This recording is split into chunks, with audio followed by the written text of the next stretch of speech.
This man could be the next Elon Musk. He's shaping the future with flying taxis, and more recently, general-purpose humanoid robots. Great. Can I have something to eat? Sure thing.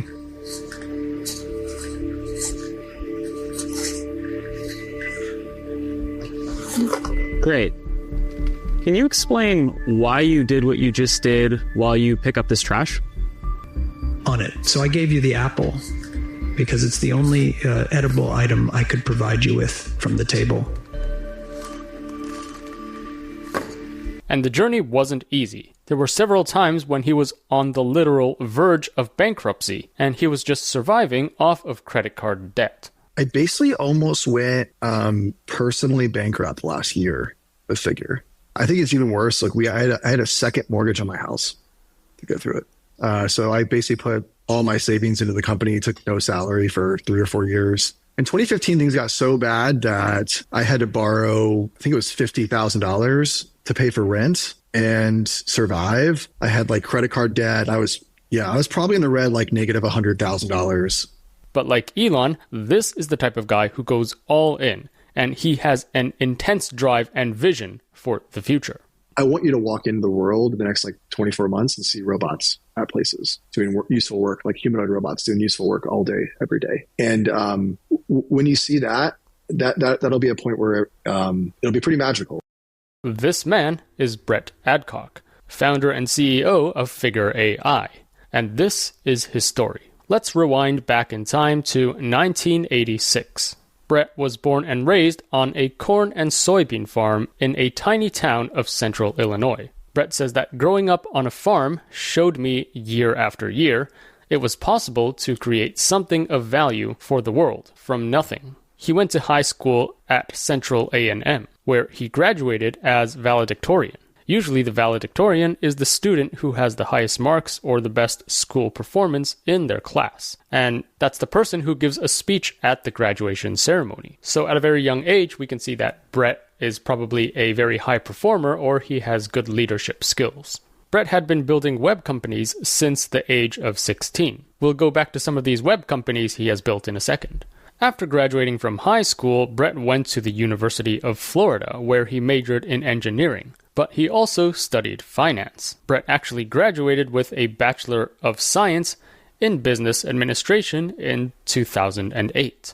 Seeing the lavish income and lifestyles of investment bankers and people in finance, he actually originally thought of going into finance. He even went to an interview with Goldman Sachs. But here's what happened. You know, people that go into finance like drive Ferraris. They just like do so well. And they make $150,000 after school. And I was dead broke in college, like taking out loans to pay for school. And I was like, man, I'm going to just go, this is how I'm going to, make some money, start my career. And I went into like an interview with Goldman Sachs and I just whiffed. Like they asked me like some accretion dilution, like M&A modeling and LBO questions or leverage buyout questions. And I didn't know anything. And they're like, I think the guy was nice. He was like, listen, you have to have a certain like bar of understanding of finances. And he's like, you're like wasting my time. And I was like, man, like, I'm not really learning how to do this stuff in college. So I'm just going to have to go learn it. And, I was learning that. I just started like writing notes and writing about it. And when my brother actually went to finance, my brother works at a private equity company now. I was like, I'm just going to repackage all these notes. I'm going to put them online and also give them to my brother. And where am I going to use them again? And that was the genesis for Street of Walls.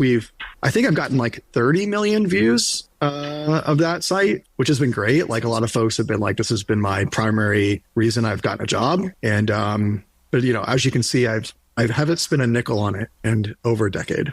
So that's the story of why he built streetofwalls.com. You can see this website is still up to date, and if you click on Start Training, he's broken down these finance notes from his brother into these pages. And these are all free to access, and you can see it's a really good resource if, for whatever reason, you want to learn about investment banking or private equity, hedge funds, etc. And if you look at the site's traffic, I'm using SEMrush here, but you can see that it's still doing quite well. It's getting around 6,800 visitors per month. At its peak around like June 2020, it has gotten almost 44,000 users per month. On his LinkedIn, he also mentions another software startup called Working.io. However, when I try to input this into my browser, the site is not working, pun intended. So I'm guessing this project has been sunsetted. In 2013, Brett, along with Adam Goldstein, founded Vettery in New York. Vettery was a talent marketplace that matched job seekers with employers who needed technical expertise. As we'll see throughout his life, Brett is a guy who goes all in. When he started Vettery, he was pretty much broke, he couldn't get any investors, so he poured all of his savings into Vettery, and literally had to survive on credit card debt. When I started Vettery, I couldn't get anybody to invest in the business for the first almost 3 years. So I basically put all my savings into the company, took no salary for 3 or 4 years. So it meant had to pay for my own healthcare, food, rent. I was living in Manhattan. It was really expensive. In 2015, things got so bad that I had to borrow, I think it was $50,000 to pay for rent and survive. I had credit card debt. I was probably in the red, negative $100,000. Finally, after 2 years of quietly building and polishing the product, on June 2015, Vettery raised $1.7 million in seed funding and officially launched its job marketplace. Here's what they saw in Vettery and why they started it. Goldstein said they moved into recruiting after they saw a lack of innovation in the industry. Yes, there are other companies like LinkedIn addressing different aspects of the hiring process, but Goldstein said they haven't really replaced paid recruiters. He says the paid services out there are broken. Recruiting is very slow and not very transparent. Here's more information on Vettery at that time. So for job candidates, they said that they had more than 80,000 people who have already submitted their applications. And then everyone who's accepted has a phone conversation with the Vettery scouts. These scouts work with the job candidates to create full profiles. Employers can then browse the marketplace and request interviews with the candidates who seem like the best fit. And if you accept the job, Vettery will pay you $2,000. Not a bad deal if you ask me.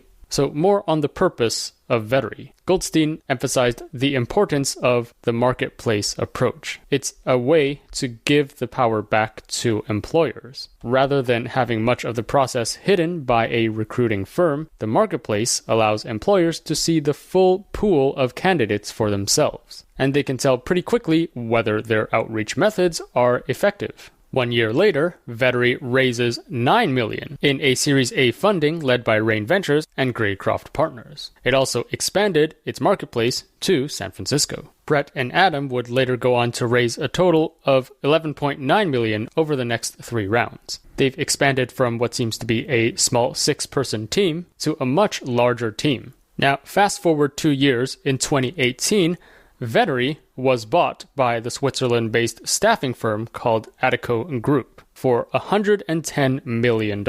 Brett describes it as 7 years of agony and debt before finally having a significant amount of money. I raised a little over $10 million over 7 years. So had a large percentage ownership of the company. So, but yeah, overnight success from going from, 7 years of agony and debt to having capital for the first time in a significant way.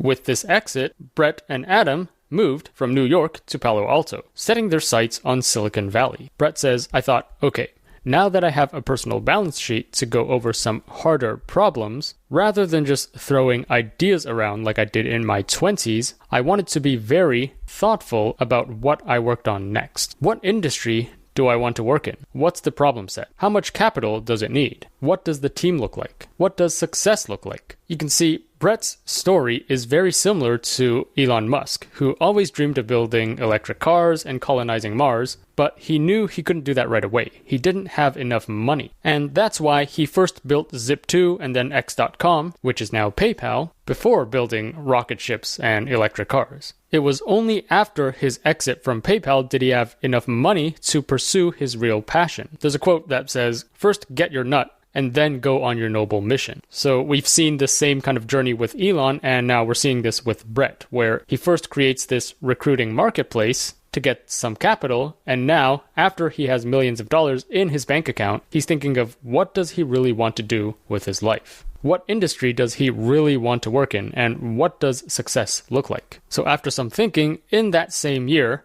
Brett and Adam decided to start eVTOL company Archer Aviation. eVTOL stands for an electric vertical takeoff and landing aircraft. Basically, these are electric aircrafts that can take off vertically like a helicopter, so they don't need a long runway like a regular plane. Here's Brett on why he decided to start Archer. So I started Archer in 2018, called Archer Aviation, and we build electric vertical takeoff and landing aircraft. So these are basically aircraft somewhat similar to a helicopter, but they're purely electric. And the goal is to use the aircraft to move people around cities. So the traffic's just like such a terrible phenomenon. Nobody's really worked on traffic for 100 years. So we were basically out there. I was out there trying to solve the traffic problem and kind of help the sustainability. So it was to solve a traffic problem. You've probably heard of some major traffic jams in these large cities. So what if we could build a flying taxi which can take off vertically and transport people from one place to another in the air, so it kind of flies over all this traffic that's being jammed in the highways?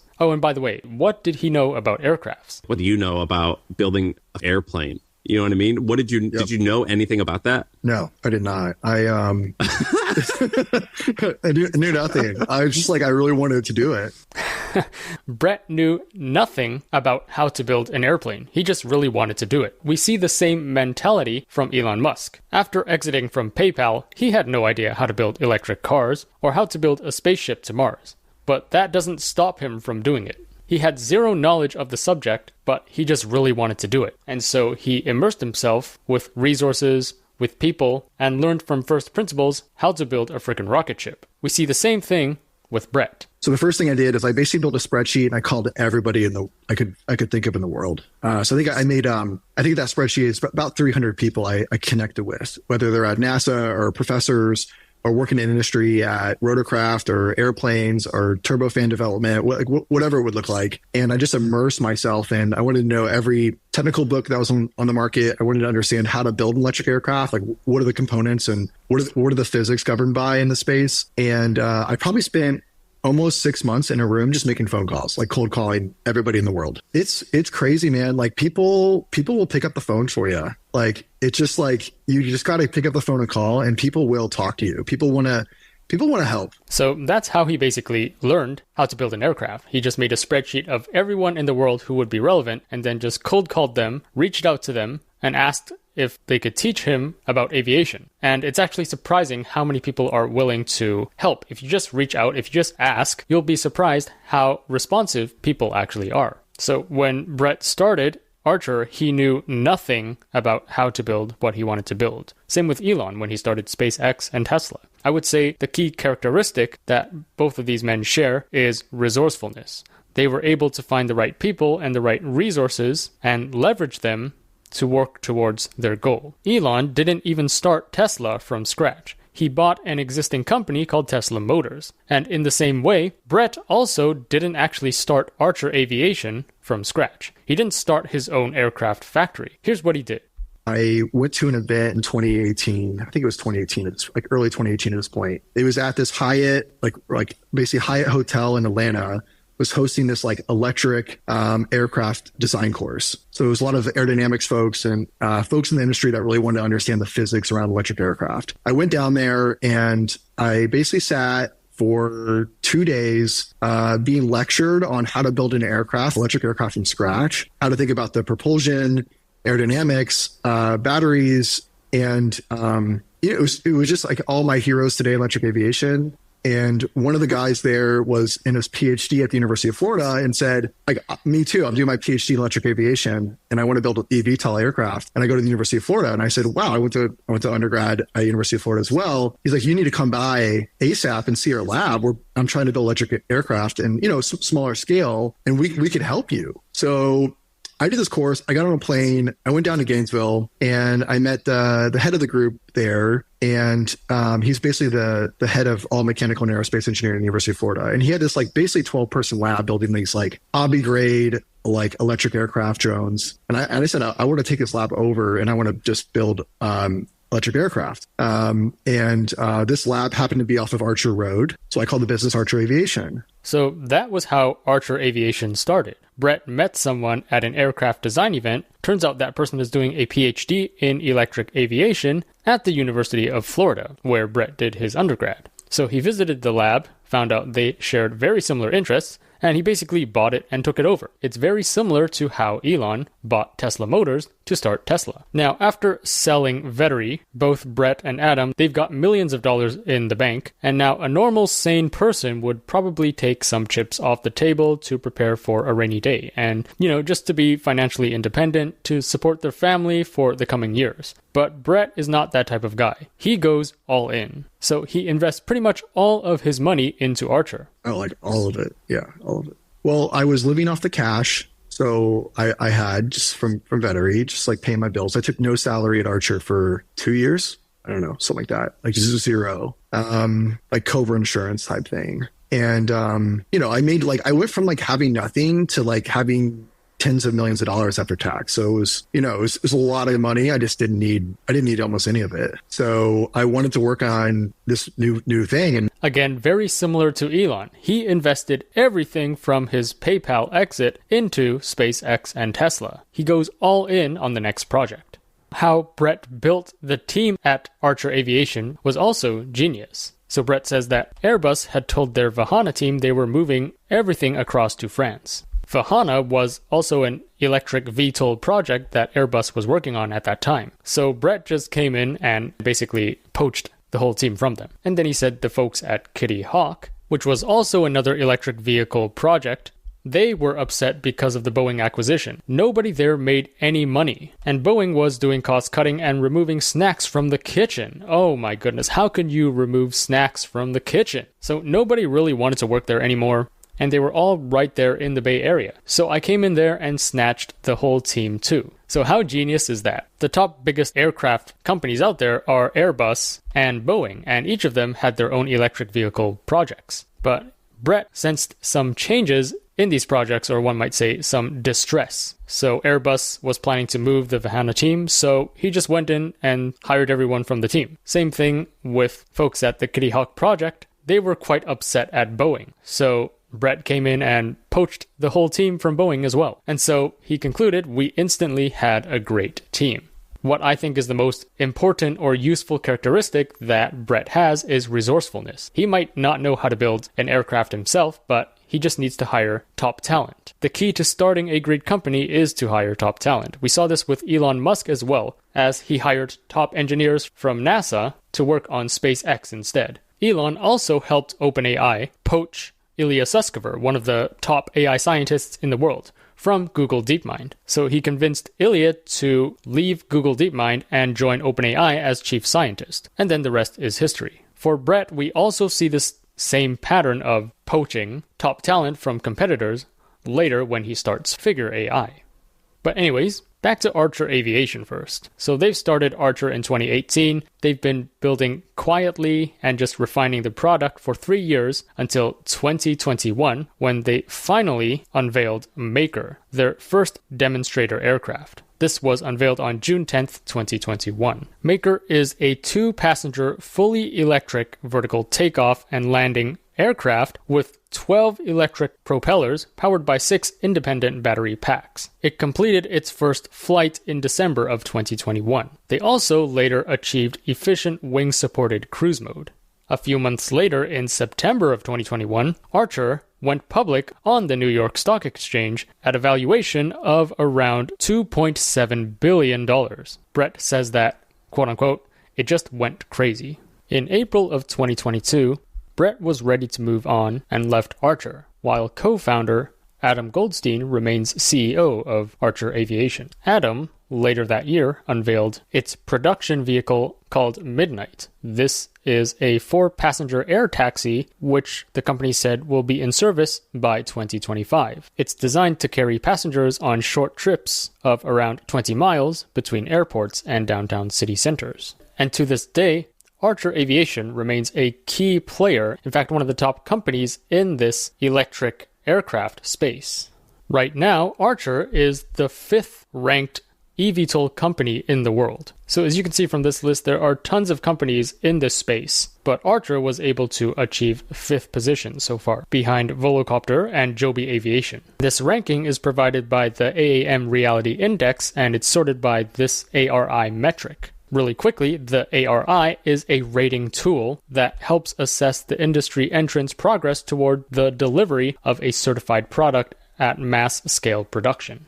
Here's what Brett has to say about leaving Archer. I left Archer in April of last year. He's still a major shareholder, but he feels like there was a misalignment between him and the board, given we were in the public markets. The things I wanted to do were just different from what the group wanted to do, and it's a little bit of a pain going public. And I really needed to get focused on this new AI robotics revolution. And that's how he ended up starting his latest venture, Figure, focusing on creating humanoid robot workers. So what we're doing here, Figure, is we're building humanoid robots. These are robots. When we say humanoid, I mean it looks like the human form. So it has legs, arms, hands. We're not trying to look like a human, but we're trying to do everything a human can do. And when you look at the world today, if you like go out in the world and look at everything you're doing, it requires a human interface in the physical world. So the equivalent to, I always make an analogy, is when you use the internet using a keyboard and mouse, and you can interact with all the internet. You can use a keyboard and your fingers are like your little keyboard and mice. You can basically interact with all the digital world. The physical world, the last several hundred years, we built to interact with the human body. So we have like door handles, we have tools, we have stairs. Everything around us was built for a human interface. And so when you look at what we're doing here is we're trying to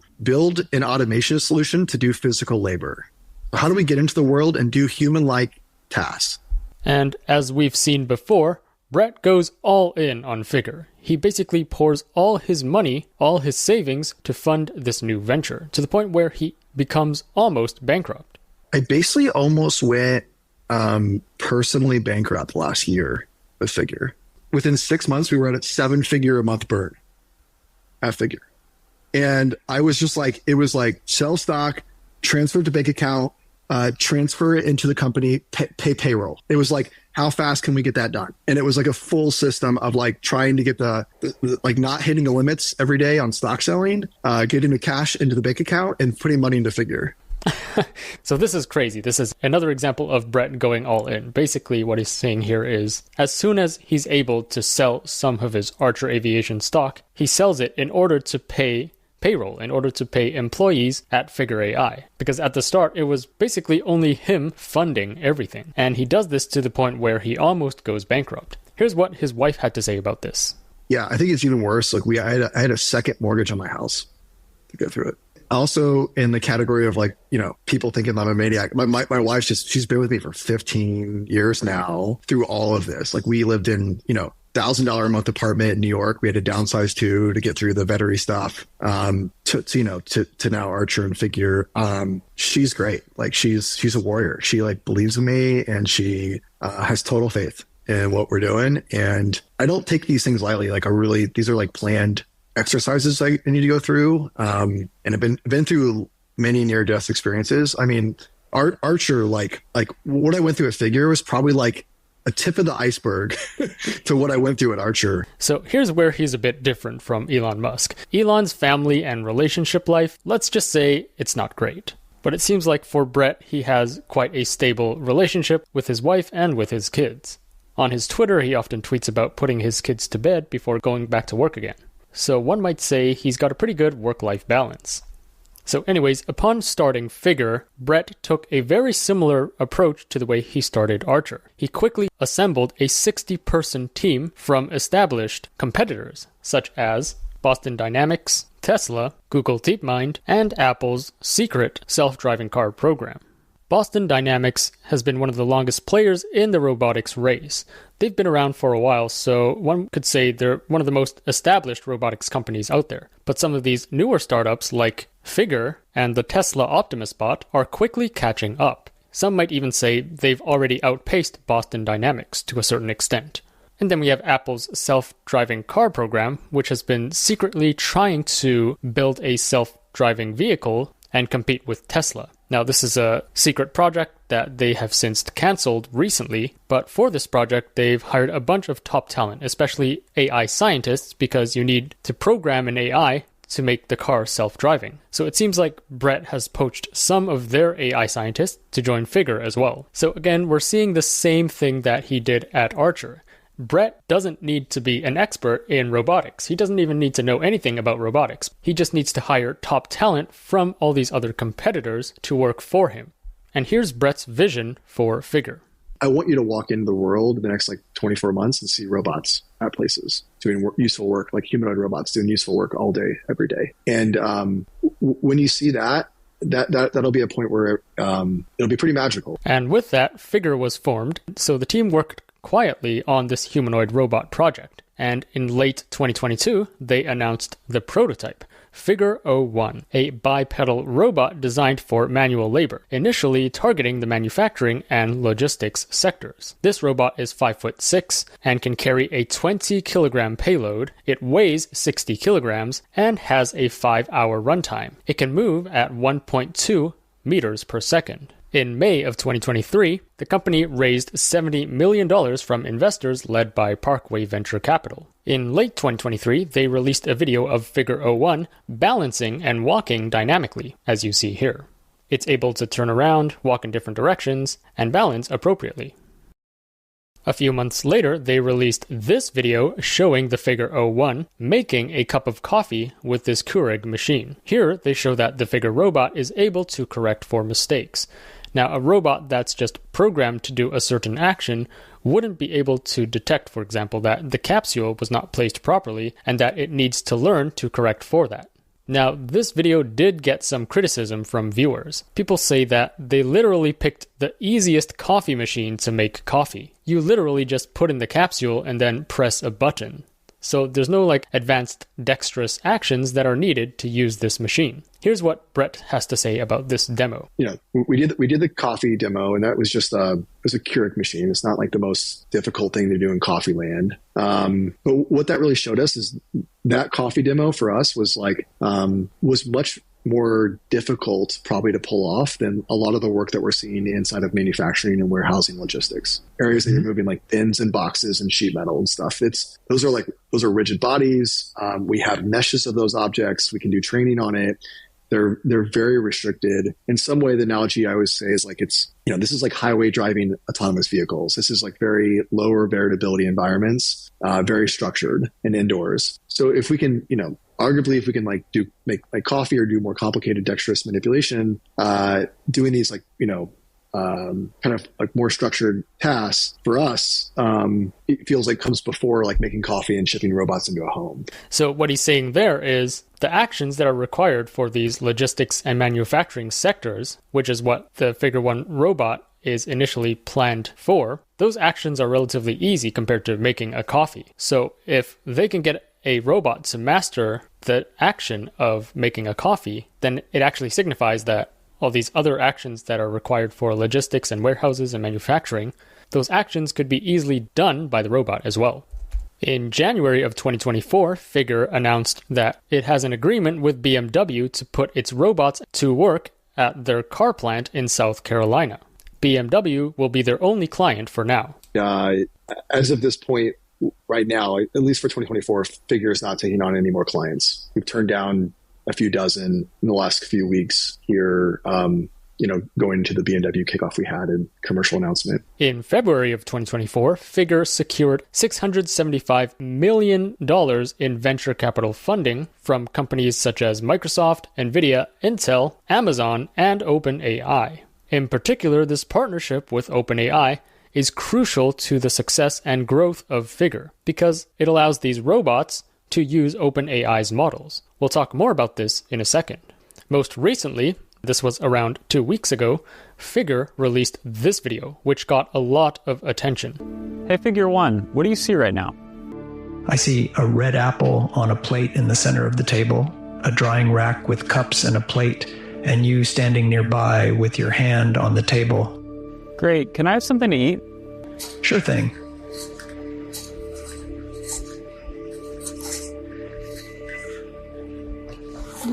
Great.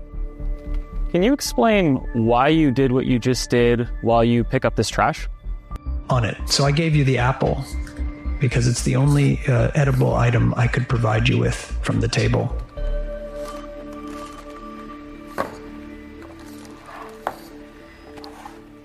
Great. So based on the scene right now, where do you think the dishes in front of you go next? The dishes on the table, like that plate and cup, are likely to go into the drying rack next. Great. Can you put them there? Of course.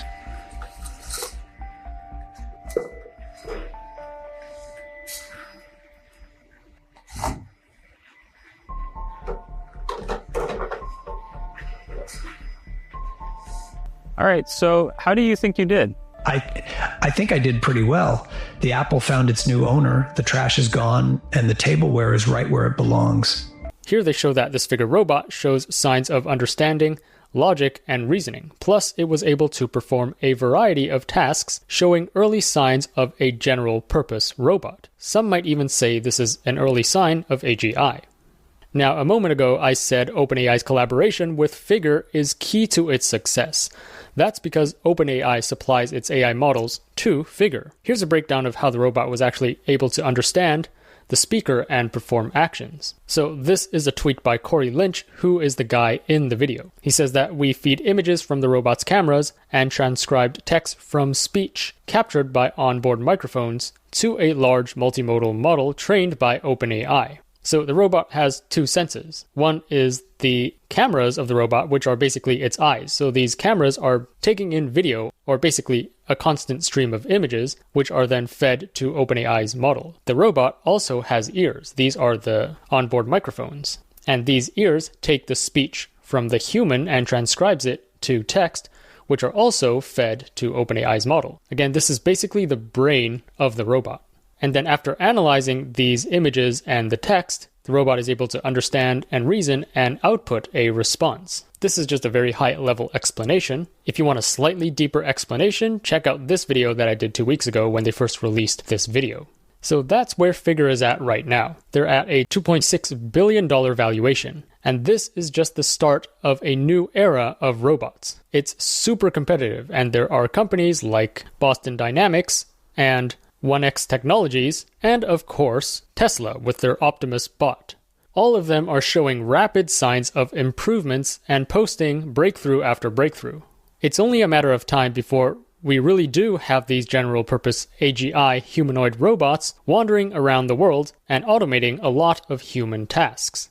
But anyways, that is the story of Brett Adcock, founder of Figure. As we can see, Brett goes all in, to the point where he almost goes bankrupt and he had to live in debt for certain periods in his life. He's not afraid of failure. He's not afraid of learning something and creating something from that, even though he has zero knowledge of that subject. He started an aircraft company without knowing anything about aircrafts. He started a humanoid robot company without knowing anything about AI robots. It's actually very similar to how Elon Musk built Tesla and SpaceX without any prior experience in building electric vehicles or building rockets. It's just that his intense passion and resourcefulness pushed him to learn and become an expert in that space. I hope that this video inspires anyone out there who has their own vision for the future, whether it's flying cars or colonizing Mars. If you want to change the world, you can do it. There's nothing stopping you. Let me know in the comments what you think of Brett Adcock, what you think of all these robotics companies that are coming out and developing these general-purpose robots. Are you worried that you are going to lose your job because of these robots? What do you think the future looks like? Do you think we're going to have these robots just roaming around the streets everywhere? And how soon do you think this will happen? Let me know in the comments below.